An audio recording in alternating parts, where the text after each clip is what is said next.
Within Dragon Ball Super, there have been numerous references to the classic Dragon Ball Z. However, within this video we'll be looking at references to GT through similar story elements and character designs. And the first of these is Watagash. Watagash, after infecting Barry-Khan and entering into his second form, bared a striking resemblance of that to Super Saiyan 4, with his chest exposed and hair surrounding it, as well as having hands and feet that look somewhat human-like, unlike the Great Ape transformation, which this design also takes some cues from, such as the red eyes and pointy ears.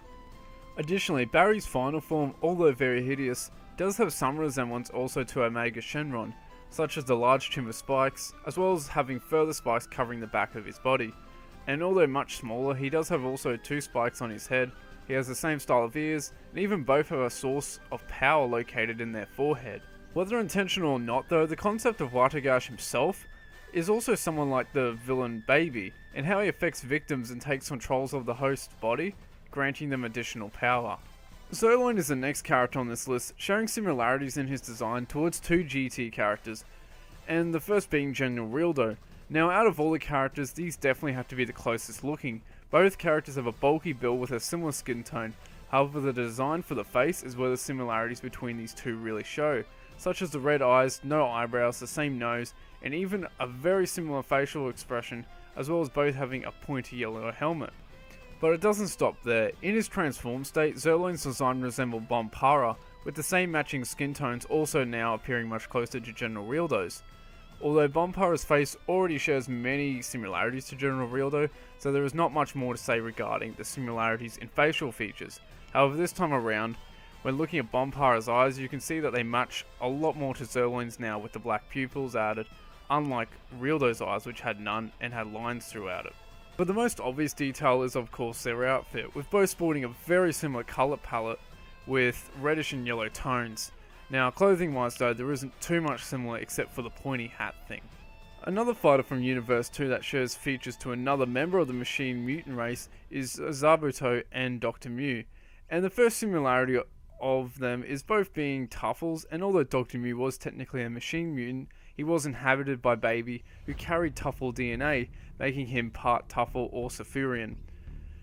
Design wise, the similarities can be seen in the face, with both having no eyebrows, the same pointy nose and mustache.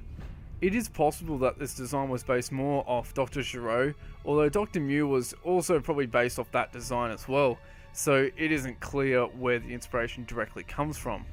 The God of Destruction, Moscow. Designed by Toriyama, which paid homage to Lord Lude. Now, both are for starters robots of course, but they are also gods of destruction, and design wise however there is an obvious similarity again in the colours used, such as the lime green and orange, but also each have the exact same hand, eyes, chest, and a very similar covering over their belly. And funny enough, Toriyama even joked about Lord Lude on one occasion. Nova Shenron.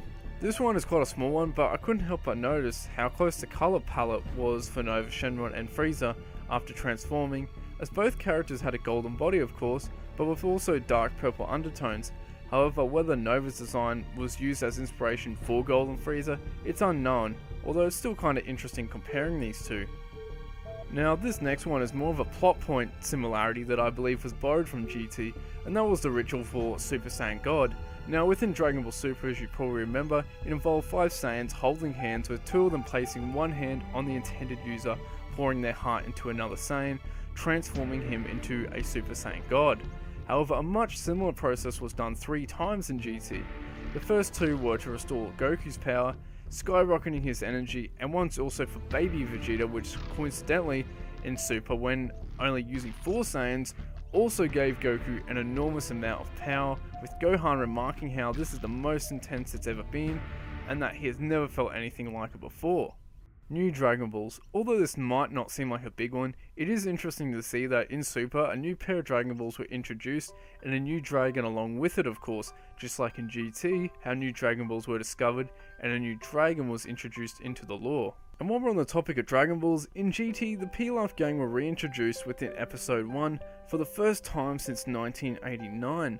However, it was really interesting to see them being reintroduced again in Dragon Ball Super as well, and instead of Goku accidentally getting Wish Young, they got Wish Young this time around.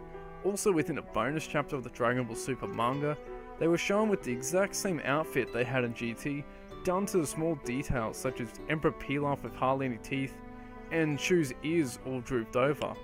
And the final similarity between GT and Super was the reintroduction of Android 17.